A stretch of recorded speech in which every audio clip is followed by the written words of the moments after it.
David Seven, a.k.a. Diz, and this is The Force Always. Welcome to the show. Finally, after a couple of weeks, there's been a number of issues at hand. Mainly Melbourne, Australia has been in lockdown, which causes a real bit of a headache in trying to do things such as the technical issue that I had, which was repair some computer type stuff to bring you this show. So I had to hold on. I had another episode ready to upload about 4 or 5 days ago. I had to abort that because of the lockdown was sort of in commencement at that point, coming to an end. But Melbourne, Australia has now come to an end with lockdown. It has some restrictions. Sydney's not so lucky at the moment. They're sort of going through a pretty harsh time. But anyway, so that's I do apologize to my close Star Wars friends and the community that does check this out, and Star Wars in general, the community.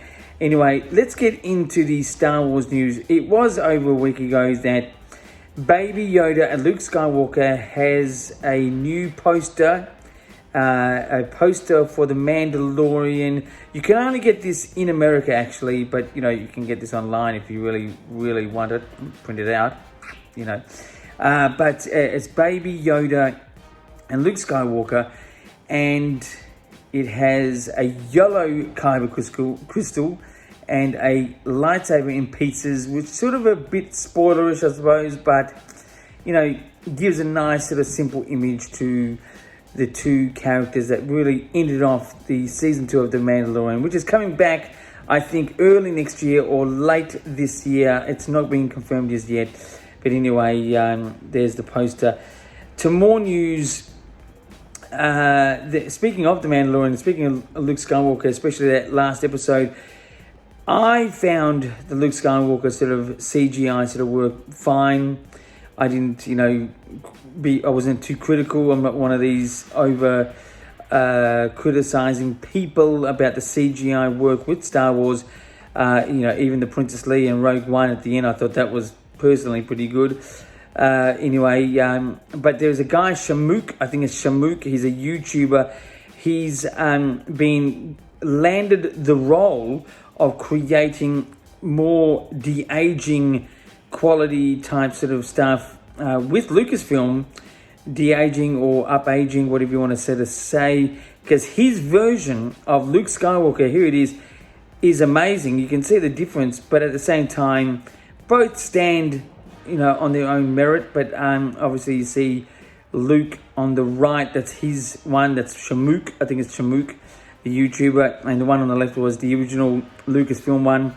Anyway, so that's pretty much the news for this time around, and just hold on to the end as I've got some reviews coming along. The reviews of pretty much the last 3 episodes, mainly the episode that aired tonight, which is War Mantle on Disney Plus, which is the show called Disney, The Bad Batch. So stick around to the review section for that. That will be coming up shortly. But anyway, let's get into views. Views is my story ideas within Star Wars, what I'd like to see, what I'd like not to see. And as we are, having the Bad Batch unfold at the moment, transitioning from clone troopers into the Stormtroopers, which is what we sort of know as the TK class, if you're a hardcore nerd like me or any other nerd out there that's with Star Wars. Is this a great story to be told? I think it is good. It is exciting, but the explanation for having humans take over clones, which sounds a bit absurd because I think personally clones would be more advanced than humans in my understanding. Sort of like when you saw the clone troopers for the first time, the prequels, they looked a bit more modern than a stormtrooper in my mind, but So this, what you need is have a good explanation of why the humans within a mold that is a stormtrooper is better than a clone trooper, which is pretty much a mold around a clone. But why is that better? Because the likelihood of them selling out on the Empire is high, and as we've sort of seen, it has happened. But, there needs to be a really intense explanation. I think the story idea, it needs to really come to the psychological effect of manipulation, almost like a force type spell, which is from the dark side. This is what I think should happen. Some sort of, dark force spell on these humans, being these stormtroopers, as we got to know from A New Hope, Empire Strikes Back, and Return of the Jedi. Why are they so loyal to the Empire rather than just following a career, which is what we've got to know so far? It needs some sort of explanation like that. I think that would give it a Star Wars feel and a Star Wars logic in my mind. Anyway, that's my story idea, which is sort of a little bit very minute, but it is a story idea. Let's get into now reviews. Reviews is my reaction to anything Star Wars, and this time around it's The Bad Batch, which is on Disney Plus. We're into episode 14. I've missed about the last 3. Now, just as a recap, I think it was Rescue from Ryloth, and then disintegration or something like that. That was episode 13. They were both about 7.5 out of 10. They were, very good, but they were just sort of, there was nothing much about them besides having that great sort of sound work, visual work, not a great, intense story, but it was just okay. It passed as watching an episode. But the latest one, which is War Mantle, this one really sort of starts to connect lots of ideas between the Stormtroopers and Clone Troopers, and just the lighting and the ideas with sound of reminiscent sounds and just music and just looks. It really did sort of give a Star Wars sense, and it was very good. But as a story, it had a sort of a deep, slow-moving but action-based type sort of story. And what every sitcom should do, even though it's typical, I think it should happen, is to have the people wondering at the end what's going to happen in the next episode. This particular episode did that. The last 2 before this didn't, and it sort of gives it a bit of a, not so significant feel. But anyway, this particular episode, the last episode, I gave 9 out of 10. It was great, absolutely enjoyable. It was very good. But anyway, that is my review for this time around. Now let's get into interviews. Interviews is my 2 questions, 2Q. I ask myself to you guys some questions, maybe give you answers to what I can think of. And what do I think of the Star Wars poster, The Mandalorian, with Luke Skywalker and Yoda? Is it necessary?